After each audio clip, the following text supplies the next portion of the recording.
बिस्मिल्लाहि वस्सलामु अला रसूलिल्लाह। Programme 1 minute और सुहेल अहमद सिद्दीकी आपकी खिदमत में हाजिर।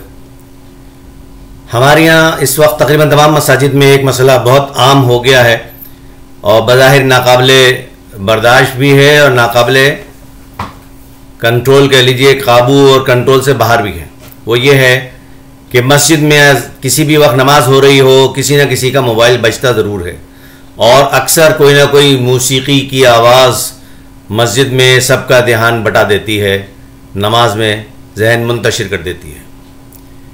क्या ये मसला हल नहीं हो सकता?